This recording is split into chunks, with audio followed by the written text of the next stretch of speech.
네, 눈이 부시도록 아름다운 이 햇살과 높은 하늘이 오늘이 가을임을 천명하는 그런 아침인 것 같아요. 이 아침 함께 교회를 이루신 여러분들을 진심으로 환영하고 하나님이 주시는 언약과 평강의 복이 가득한 주일 보내시기를 축복합니다. 네. 오늘 본문은 어떤 내용이냐면 하나님께서 아브람의 이름을 아브라함으로 바꿔주시는 내용입니다. 근데 이때 1절에 보면 아브라함의 나이가 99세였기에 99세의 이름을 바꾼다는 것은 통상적으로 선뜻 이해하기가 힘든 일이지요. 흔히 노인네가 살면 얼마나 산다고 그 이름까지 바꿀까 이런 생각이 들기도 하는 그런 내용이기도 합니다. 그래서 여기에는 하나님의 뜻하심이 분명히 있을 거라 우리가 생각이 들고 그 하나님의 계획과 계시의 내용은 무엇인가 하는 것을 이름이 갖는 계명이 갖는 의미를 함께 교훈받고 이 의미가 계명이 우리의 이름값이라는 것을 생각하면서 더 주님 의지하는 복된 날이 되었으면 좋겠습니다. 일단 아브라함의 계명은 사실은 복이자 견책입니다. 복이면서도 견책이에요. 왜 복이냐 그럴 때 신약 성경을 읽어보면 예수님의 12 제자 가운데 그래도 우리가 수제자라 이렇게 부르는 한 분이 있죠. 누굽니까? 베드로라는 분입니다. 근데 원래 베드로의 이름이 뭐죠? 시몬이었습니다. 근데 그의 이름이 언제 바뀌냐면 가이사라 빌립보 지형에서 사도들을 대표해서 예수님에 대한 유명한 신앙 고백을 합니다. 우리 다 아는 고백이니까 한번 해봅시다. 시작. 살아계신 하나님의 아들이십니다. 그 고백을 하고 나서 예수님은 참 기뻐하시면서 그의 이름을 바꿔주셨습니다. 바꾼 이름이 베드로, 설명하면 반석이란 뜻이죠. 튼튼하다, 앞으로 그런 사람이 될 것이다 라고 이름을 바꿔주었기 때문에 계명한다는 건 사실 복입니다. 아브라함에게도 마찬가지입니다. 아브라함의 뜻은 존귀한 아버지라는 뜻이에요. 근데 그 이름을 아브라함이라고 바꾸면 열국의 아버지 혹은 여러 민족의 조상, 근원 이렇게 바꿔주시는 거예요. 그러니까 그런 의미에서 이름을 바꾸는 건 복인 것임이 분명합니다. 그럼에도 이 이름을 바꾸는 데에는 약간의 견책의 의미가 있습니다. 왜 그러냐면 이 이름을 바꾸는 어떤 사건의 배경이 있기 때문에 그래요. 우리 지난주 16장 살펴보았는데 아브라함과 사레가 자신이 어떤 노력을 위해서 어떤 열심을 가지고 아마 후사를 도모하려고 했던 것 같아요. 그렇죠? 근데 성공을 했습니다. 그래서 낳은 아들의 이름이 뭐였죠? 이스마엘. 이름도 멋있어요. 하나님이 들어주셨다. 이름 참 멋있잖아요. 근데 재밌는 건 이스마엘을 딱 낳고 나서 하나님이 몇 년 동안 침묵을 하셨냐면 13년 동안 침묵을 하십니다. 이 부분이 좀 재밌는 부분이에요. 하나님이 아브라함에게 처음 나타나셔서 그죠? 그가 고향을 떠나 후처를 얻기까지 10년 기간입니다.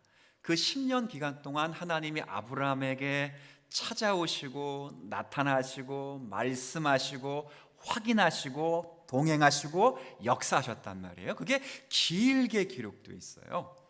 근데 후처를 통해 아들을 낳고 몇 년 동안 침묵하셨냐면 13년 동안 오랜 기간 동안 침묵을 하셨단 말이에요. 한 번도 찾아오시거나 말씀을 하지 않으셨습니다. 그리고 13년 만에 찾아오셔서 하신 첫 번째 말씀이 나는 전능하신 하나님이라 너는 내 앞에 완전하라 이렇게 말씀을 하심으로 해서 하나님은 아브라함을 꾸짖으셨습니다. 너가 계획하여 지혜를 도모하고 너가 어떻게 일을 만드는 것은 가상한 듯 보이나 거기에 내가 빠져 있다. 나는 전능하신 하나님이시다. 약속한 것을 반드시 이루시는 하나님이다. 너 정신 차리고 내 앞에 완전하라 라고 말씀하시면서 뭘 바꿔주셨다고요? 이름을 바꿔주셨다고요. 이 이름을 바꿔주시면서 5절에 보면 너의 이름이 여러 민족의 아버지가 그 다음 뭐라 되냐면 되게 할 것이다. 하나님이 선언해 주시는 거예요. 그리고 여기는 열국의 아버지라는 말보다 더 중요한 건 내가 하게 할 것이다 이거예요. 그래서 이건 견책이에요. 무슨 말이냐면 내가 너로 여러 민족의 아버지가 되게 할 거니까 너 잔말 말고 걱정하지 말고 쓸데없는 짓 하지 말고 이름이라 바꿔라. 그렇죠? 그렇게 해서 바꿔주는 거예요. 그런 면에서는 아브라함의 이름이 바뀌는 게 견책의 의미가 포함되어 있습니다. 아브라함은 자신의 이름이 불릴 때마다 이전에 하나님 앞에 불순종했고 불신앙을 가져왔던 것을 기억할 수밖에 없는 이름이죠. 이처럼 아브라함이 이름이 바뀌는 것은 복이자 견책이에요. 이게 왜 중요하냐면 아브라함 개인을 이야기하려고 하는 게 아닙니다. 자, 지난주에도 잠깐 언급해 드렸듯이 우리의 이름이 뭐죠? 네, 우리의 이름. 네, 성도입니다. 성도. 하나님은 우리에게 이름을 불러 주셨어요. 성도라고 부르죠. 성도의 이름이 뜻이 뭐죠? 하나님의 선택. 그리고 하나님이 구별하여 부르심. 그리고 하나님이 거듭나게 하심. 그리고 하나님이 그리스도 안에 집어넣으심. 자, 물어보겠습니다. 성도는 복일까요? 견책일까요? 복입니다. 우리가 교회 안에서 이름으로 부르지 않고 직책을 가지고 부르다 보니까 목사님, 권사님, 장로님, 집사님 이렇게 부르고 아무것도 없는 사람이 뭐라 불러요? 제일 뭐라고 낮은 것처럼 보이잖아요. 그게 아니고 그건 직책일 뿐이고 우리의 이름은 뭐라고요? 자, 제가 여러분을 성도님이라 부를 것이고 여러분 저를 그렇게 부르면 돼요. 시작. 성도님. 아니 성도님. 다시 한번 시작. 제가 뭐라고요? 성도의 복이에요. 하나님 그렇게 하시겠다. 근데 또 다른 견책의 의미가 있습니다. 무슨 말이냐면 우리가 살아가면서 성도답게 살아갑니까? 그렇지 않죠. 한 주간을 살아가면서 우리 다 이스마엘 또 낳고 왔지요. 하나님 전능하심, 살아계심 의심하고 살아가면서 또 범죄하여 오늘도 이스마엘을 낳고 하나님의 말씀 가운데 때로는 성도답게 살지 못한 것 때문에 마음의 견책을 받기도 합니다. 우리만 그럴까요? 남들이 여러분을 볼 때 그러잖아요. 너 하나님의 자녀라면서. 근데 왜 그렇게 살아? 너 하나님의 자녀라면서 니네 아버지가 하나님이시라면서 하나님이 전능하시라면서 근데 네 모양이 왜 그 모양이야? 라고 말하는 것과 똑같아요. 그래서 성도라는 의미에는 복도 있지만 뭐도 있어요? 견책처럼 우리의 부끄러움을 나타내기도 합니다. 근데 오늘 본문에는 이것보다 훨씬 중요한 의미가 하나 있어요. 이게 오늘 제가 여러분들에게 소개하는 것인데 한번 따라해 주면 좋겠어요. 자기 선언. 시작. 자기 선언이에요. 자기 선언. 다시 이름을 계명하는 것은 뭐라고요? 아니 아까 거 복과 견책. 근데 아브라함은 항상 어디에 있어요? 복과 견책 사이에 있어요. 여러분도 성도입니다. 아멘. 근데 성도답게 살지를 그럼 어디에 있는 거예요? 사이에 있어요. 지난주도 뭐 낳고 왔죠? 이스마엘 낳고 왔다고요. 그런데 하나님이 그럼에도 이름을 바꾸시면서 오늘 읽었던 요절 가운데 제일 많이 반복되는 요절이 있습니다. 5절부터 8절까지 읽었는데 가장 많이 반복되는 단어 주격이에요. 뭘까요? 내가요.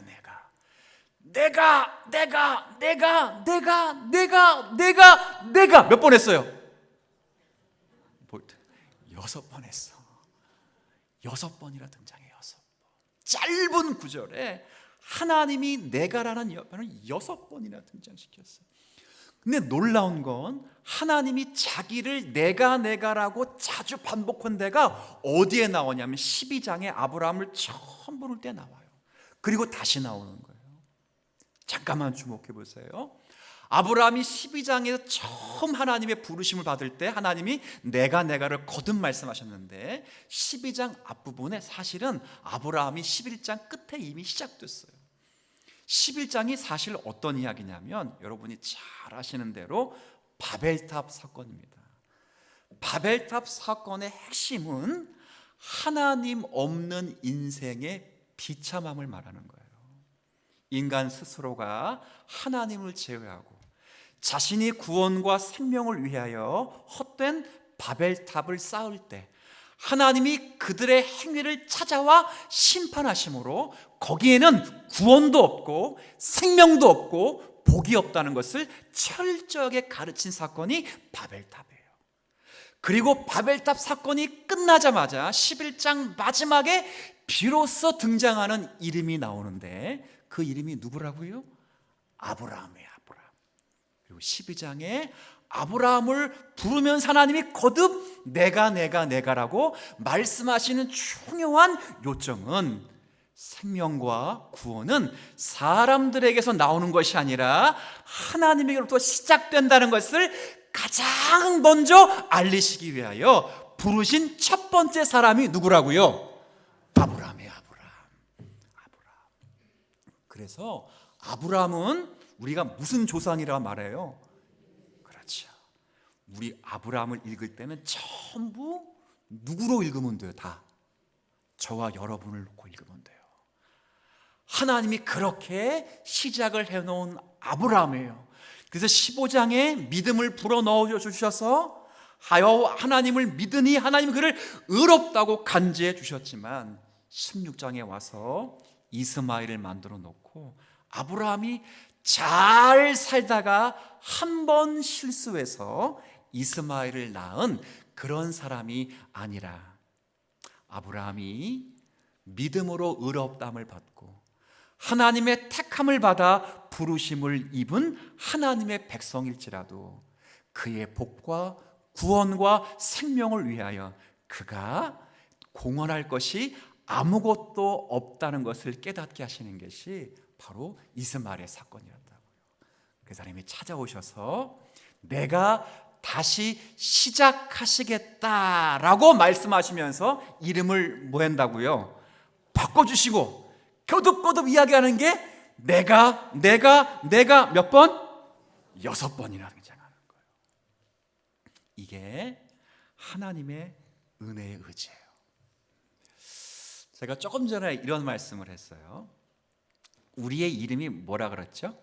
성도입니다. 이 성도라고 부르는 데는 하나님의 의지와 열심이 담겨 있습니다. 하나님은 우리를 어디에서 부르셨냐면 다 우리 그 죽어 마땅할 자리에서 불렀습니다. 그리고 예수님이 십자가에서 달려 돌아가셨을 때 사실 매달려야 될 분은 예수님이 아니고 사실은 매달려야 하는 우리들이죠. 그러나 예수님이 우리를 대신하여 십자가에 매어 달림을 조건으로 하나님이 죽어 멸망받아야 될 자리에서 우리를 건져주셨습니다. 그리고 건져주셨기 때문에 성도로 명명하셨고 성도로 불러주셨기 때문에 하나님은 그 성도에 맞게끔 우리를 채워가시는 아버지 하나님이 되시는 거예요. 물론 한 주간 살아가면서 우리가 지난주에도 그럴 것이고 지지난주도 그럴 것이고 분명한 이름은 복임에도 불구하고 성도답게 살지 못한 우리의 연약함과 우리의 부족함이 있을지라도 하나님은 언제나 우리의 구원과 복이 우리 안에서 시작된 것이 아니셨기 때문에 우리가 실패하고 넘어질지라도 구원의 완성의 자리를 지금 맛보지 못하는 형편일지라도 지난주에도 이스마엘을 낳을 수밖에 없는 연약하고 무지한 존재일지라도 하나님은 자기가 시작한 그 구원을 완성하시기 위하여 우리에게 찾아오시는 하나님이신 줄 믿으시길 바라요. 그래서 오늘 보면 1절에 하나님을 자기를 뭐라고 소개하냐면 나는 전능하신 하나님이라 이렇게 말을 합니다. 여러분, 이 전능한 하나님이라는 뜻은 히브리어로 많이들 알고 계시기에 제가 하나 언급해 드리면 엘샤다이 이런 거예요. 한번 히브리어 한번 해볼까요? 시작. 엘샤다이. 야, 히브리어 되게 많이 알아. 샬롬, 할렐루야, 뭐 무지 많이 알아. 그죠? 헤세드, 그죠? 또 하나 알았어요. 시작. 엘샤다이. 무슨 하나님? 이 전능하신 하나님의 뜻이 여러 가지가 있거든요. 그 중에 하나가 이제 전능자 이런 데 전능자. 이 어떤 의미냐면 하나님께서 모든 것을 창조하시고 창조한 모든 것들을 잘 다스리신다고 하는 하나님의 절대적인 능력을 이야기하는 거예요. 그래서 내가 아무리 원한다고 해도 하나님이 그걸 기뻐하지 않으신다면 그 일이 안 이루어지게 되게끔 하는 것이 하나님의 전능하신 능력이에요. 반대로 내가 절대 원하지 않아요. 그런데 하나님이 그걸 기뻐하시고 원하신다면 내가 원하지 않더라도 이루어지게 하는 것, 그게 하나님 뭐예요? 전능하심이에요. 전능하심이에요. 그게 하나님의 전능하심이에요. 또 하나의 뜻이 있어요. 그것이 이루어지기까지 생명을 풍성히 공급하시는 자, 이런 뜻이 엘샤다이의 뜻이 있어요. 하나님이 돌보신다는 거예요. 이를테면 우리가 이제 부모님이 자녀를 낳습니다. 그러면 자녀를 낳기만 하는 게 아니죠. 그 자녀를 어떻게 해요? 키웁니다. 양육합니다. 하나님이 우리를 구원시킨 것이 아니라 구원의 완성의 자리에 이르기까지 정말 성도답게 살게 하기 위하여 하나님의 자녀 만들기 위하여 하나님은 생명을 풍성히 공급하시고 우리와 함께 하시고 동행하시고 보호하시고 지켜주시는, 그래서 꽉꽉 채워가시는 그 하나님을 말할 때 엘샤다이, 생명을 풍성히 주시는 하나님, 이런 뜻이에요. 양육한다는 건 다른 의미에서 하나님의 계획이 채워진다는 거예요. 여러분과 저를 하나님의 자녀로 불렀다면 역사와 시간과 그리고 모든 환경을 통해서 하나님이 당신의 계획이 이루어지도록 채워가시는 거예요. 어떤 때는 우리가 큰 슬픔을 당하기도 하고, 어떤 때는 누구도 감당할 수 없는 절망을 당하기도 하고, 어떨 때는 어떤 것도 견딜 수 없는 기쁨과 희열을 느끼게 하면서 이 모든 당했던 모든 것들이 하나님의 계획이 이루어가도록 채워가는 것, 그것이 하나님의 전능하신 하나님의 뜻이에요. 거기 앞에 1절 끝부분 보세요. 우리가 어떻게 해야 되는가? 1절 끝에, 자, 제가 한번 읽어볼게요. 17장 1절입니다. 아브라함이 99세 때에 여호와께서 아브라함에게 나타나서 그에게 이르시되 나는 전능한 하나님이라. 함께 읽어볼까요? 너는 앞에서 행하여 어떻게 하라고요? 이게 참 아이러니하죠. 어떻게 하나님 앞에서 완전할 수 있는가? 사실 여기에 완전하다는 의미는 율법적이고 행동적인 면에 있어서 퍼펙트하라, 이런 의미가 아니에요. 이 단어의 놀라운 특징이 하나 있는데, 이건 신약식으로 말하면 약하면 약한 대로, 무지하면 무지한 대로 그리스도 안으로 들어가라, 이런 의미예요. 여러분들이 신약 성경에 보면 누가복음 15장에 보면 잃어버린 탕자의 비유가 나옵니다. 둘째 아들이 집을 나가서 아버지의 유산을 다 탕진하고 그가 정신을 차릴 때 언제 회복됐냐면 간단해요. 아버지 품 안으로 들어올 때 회복됐어요. 이것은 소유가 회복된 것이 아니라 관계가 회복된 거죠. 성경은 말하는 겁니다. 하나님이 이루시는 약속하신 것을 하나님이 이루실 때 나는 부족하고 연약할지라도 그 조건을 내 쪽에서 채우지 못할지라도 내가 하나님 안에 들어가고 그리스도 예수 안에 들어가면 하나님은 그걸 통해 반드시 이루어 주시겠다 약속하시는 거예요. 하나님은 오늘 아브라함에게 계명을 통해 이걸 이야기를 하셔요. 근데 재미있는 건 아브라함의 이런 계명 속에 담긴 하나님의 뜻을 아브라함이 이해를 했을까요? 못했을까요? 저는 가끔 그런 얘기합니다. 신앙의 아주 유명한 위인들이 가끔 실수하고 넘어지면 굉장히 마음에 위로가 돼요. 그 왜 위로가 되냐면 안 넘어지고 신앙생활 잘하고 하면 우리의 신앙생활이 깝깝하지 않겠어요? 그렇잖아요. 근데 베드로도 예수님을 뭐 했어요? 부인했단 말이에요. 그게 얼마나 위로가 될 때가 많아요. 여러분, 재밌는 게 있습니다. 아브라함이 이름이 바뀌면서 하나님의 의지와 자기 선언을 선언하시는데 아브라함이 그 뜻을 이해하지 못해요. 제가 한번 확인시켜 드릴 텐데 17장 한번 가보십시다. 다시 17절 그 위에 보면 15절 16절 제가 한번 읽어볼게요. 15절 16절 하나님이 또 아브라함에게 이르시되 내 아내 사레는 이름을 사레라 하지 말고 사라라 하리라. 이건 이제 사라가 듣지 못하고 아브라함에게만 이야기하는 거. 하나님이 내가 그녀에게 복을 주어 그녀가 너에게 아들을 낳아주게 하며 내가 그녀에게 복을 주어 그를 여러 민족의 어머니가 되게 하리니 민족의 여러 왕이 그에게서 나리라. 아브라함이 엎드려 뭐 했다고요? 이때부터 삐꾸가 났어요. 그죠? 하나님이 이름을 계명하시면서 찾아오셔서 하나님이 하시겠다고 약속해 주셨지만 그가 엎드려 뭐 했다고요? 이해가 안 된 것입니다. 그리고 마음속으로 말합니다. 100세가 된 사람이 어찌 자식을 낳을까? 사라의 나이는 몇 세라고요?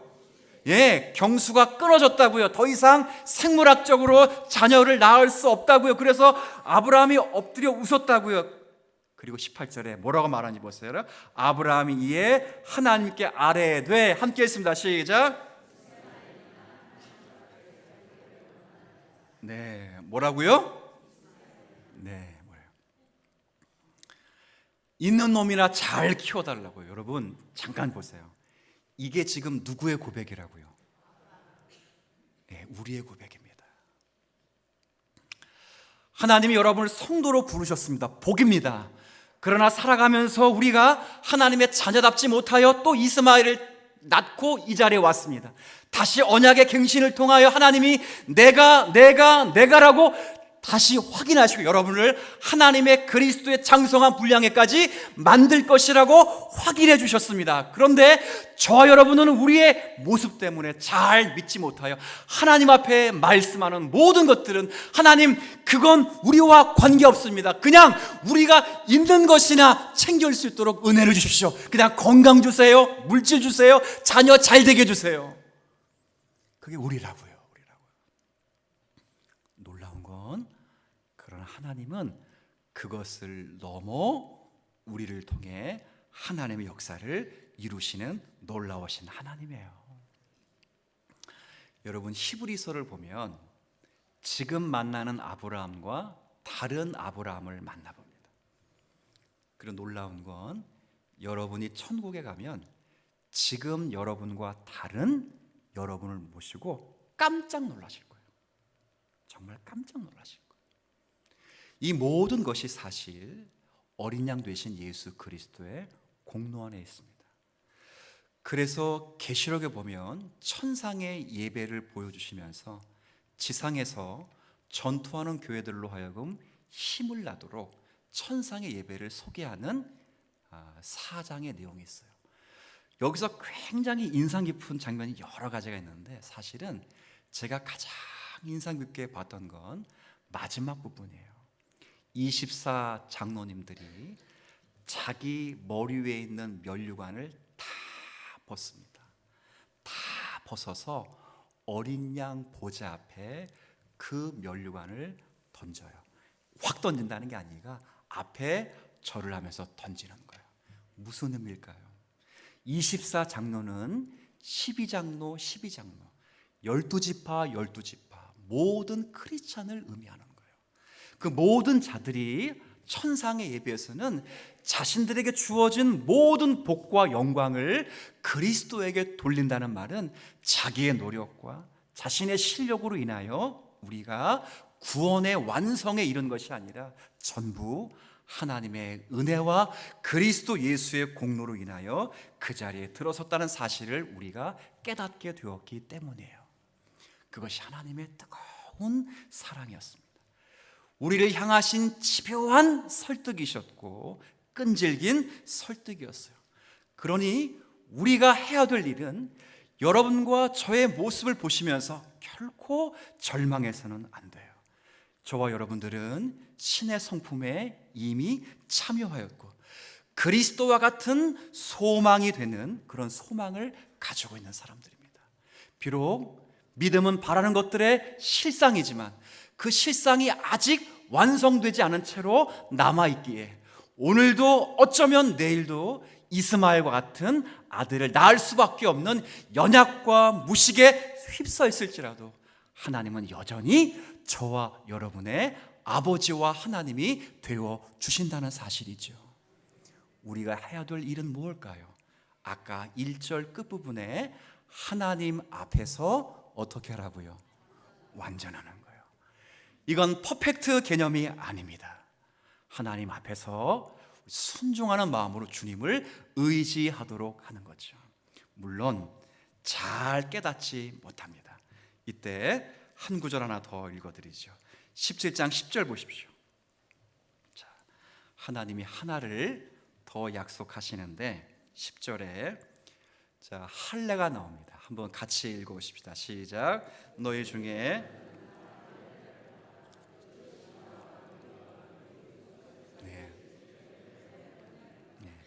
이렇게 해도 잘 이해를 못하니까 하나님이 한 가지 몸의 표징을 주시는데 그게 할례입니다.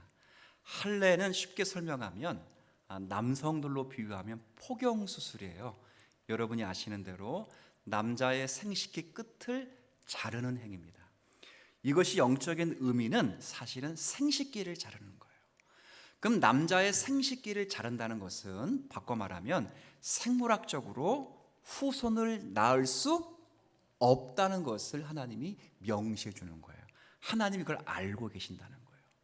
그래서 아브라함이 이후부터 낳는 모든 아들들은 육체의 자손이라 이렇게 말하지 않고 하나님이 이삭을 뭐라고 부르죠?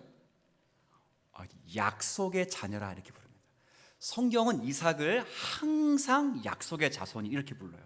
그렇게 부르는 이유는 이삭을 통하여 그리스도가 오시기 때문이기도 하지만 반드시 그의 모든 후손들이 육체가 아닌 하나님의 약속을 통해서 태어나기 때문에 그렇습니다. 너의 이름을 열국의 아버지로 바꿔라.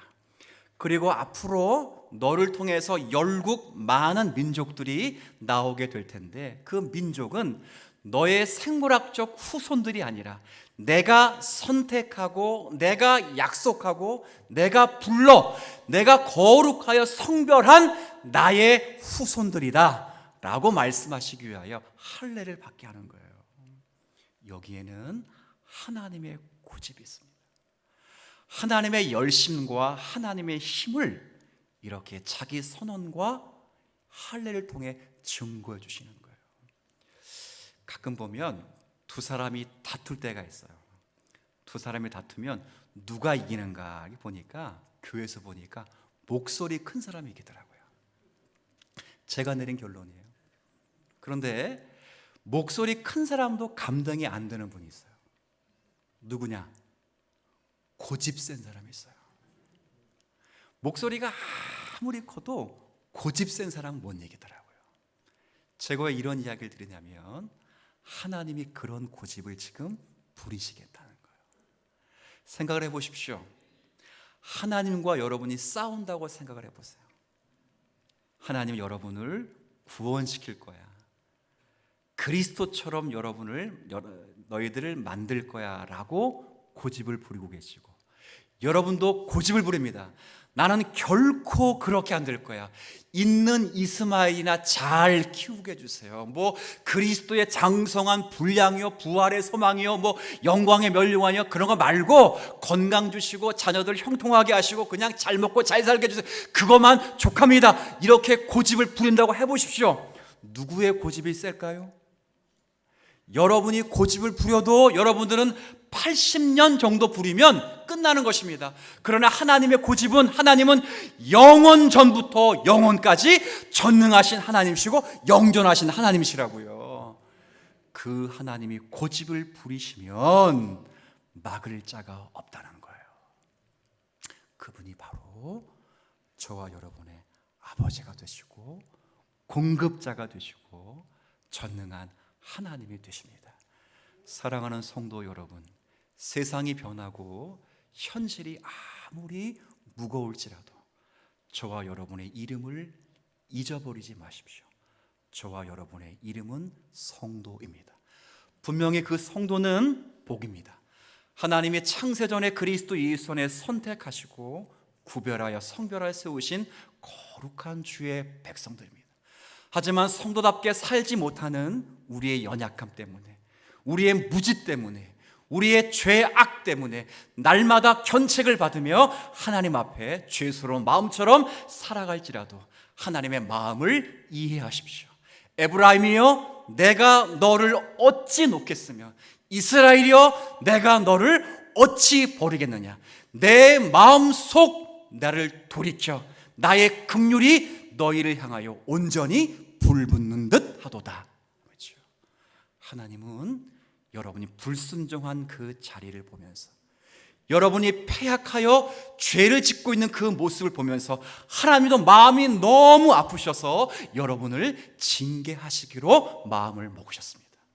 그러나 하나님 마음속에 다시 마음이 돌이켜 징계를 하시고 싶으시나, 그러나 여러분들이 그 죄악 가운데 호적거리는 그 모습이 너무 불쌍해서 다시 찾아와 주셔서 내가라고 하는 자기의 의지를 선언해 주시고 다시 우리를 주님의 자녀답게 세우시는 하나님의 은혜가 오늘도 저와 여러분 가운데 가득함을 믿으시고 주의 약속 의지하고 주님 의지하고 말씀과 기도의 힘으로 능히 승리하는 저와 여러분들이 다 되시기를 주님의 이름으로 축복합니다.